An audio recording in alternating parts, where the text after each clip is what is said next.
Baik, di sini saya akan menjelaskan terkait pekerjaan dan hasil kerja saya selama magang di PT Stekok Robotika Indonesia pada divisi Education Engineering. Nah, di sini kami membuat perangkat dan media pembelajaran yang nantinya akan diarahkan kepada pembentukan sebuah pelatihan LSP ataupun LPK. Nah, untuk perangkat pembelajarannya sendiri disesuaikan dengan basis SKKNI, dapat dilihat seperti berikut. SKKNI yaitu Standar Kompetensi Kerja Nasional Indonesia, di mana dia mengatur beberapa materi dan juga aturan terkait materi yang dibutuhkan oleh industri saat ini. Nah, untuk selanjutnya saya akan memperlihatkan terkait dengan skema pelatihan yang dibentuk oleh PT Stekok Robotika. Di sini terdapat kode unit atau unit kompetensi, di mana terdapat 5 kode unit, yaitu merancang sistem SCADA, merancang sistem untuk nama skemanya sendiri yaitu PLC Programming, terdapat 5 kode unit, yaitu merancang sistem SCADA, merancang sistem otomasi industri, membuat program PLC, mengoperasikan peralatan basis PLC, membuat networking antar PLC. Nah, dapat dilihat juga terdapat perkiraan waktu yaitu 5 minggu atau 198 jam pelatihan dengan 1 JPL 60 menit.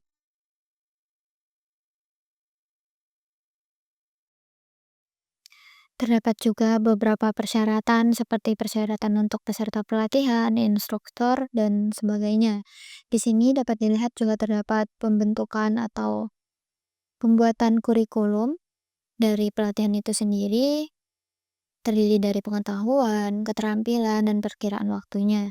Untuk selanjutnya yaitu silabus atau matriks pelatihan yang disusun berdasarkan masing-masing unit kompetensi, terdiri dari elemen kompetensi, kriteria unjuk kerja, indikator unjuk kerja, materi pelatihan yang terdiri dari pengetahuan dan keterampilan serta sikap, kemudian jam pelatihan, sumber pembelajaran, dan metode pembelajaran.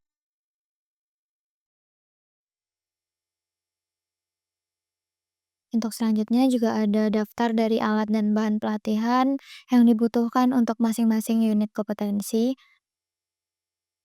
seperti berikut.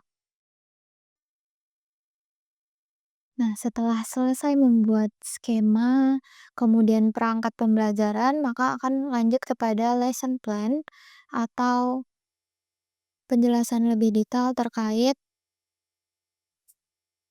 elemen kompetensi itu sendiri. Terdiri dari beberapa uraian kegiatan, kemudian di sini terdapat juga alokasi waktu dengan tampilan yang lebih umum. Kemudian untuk selanjutnya yaitu session plan, di mana dia lebih mirip kepada RPP atau rancangan program pembelajaran yang masing-masing session itu disesuaikan dengan KUK atau kriteria unjuk kerja. Terdapat juga pembelajaran atau penyajian pembelajaran dengan waktu yang lebih detail.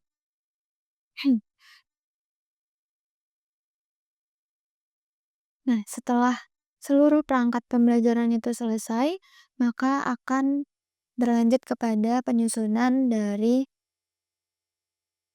materi yang akan dilengkapi oleh tim teknis. Nah, setelah tim teknis menyelesaikan pembentukan materi dan materi mereka diverifikasi oleh mentor, maka untuk edukasi engineer sendiri akan berfokus kepada pembentukan atau penyusunan dari buku kerja dan buku informasi. Untuk buku kerja memiliki tampilan seperti berikut.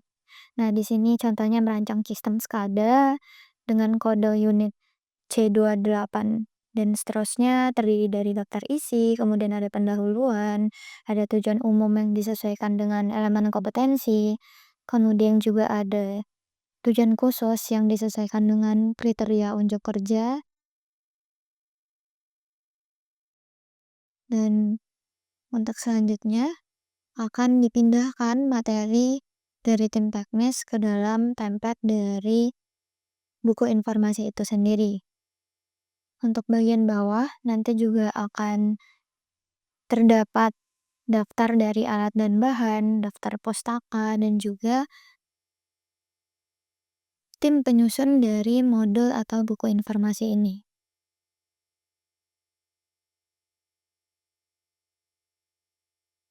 seperti berikut.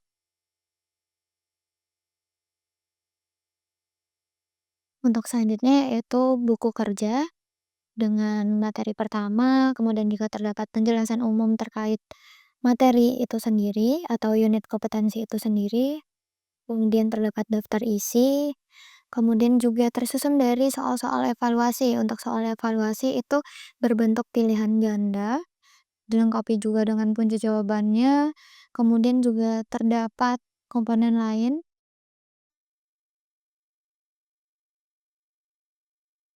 seperti tugas praktik, di mana terdapat tujuannya, langkah kerja, daftar alat, juga terdapat tugas peserta didik, komponen penilaian, dan pengamatan sikap kerja.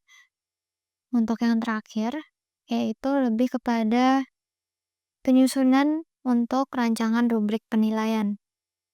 Nah, untuk rubrik penilaian itu terdapat beberapa aspek penilaian, yaitu terkait dengan pemahaman konsep, perencanaan proyek, kemudian kualitas implementasi, kreativitas dan inovasi, kerjasama tim, dan dokumentasi serta pelaporan. Di sini juga terdapat contoh perhitungan skor yang telah disesuaikan dan juga tanda dari penilai itu sendiri. Baiklah, sekian dari saya. Apabila ada salah, saya mohon maaf. Assalamualaikum warahmatullahi wabarakatuh.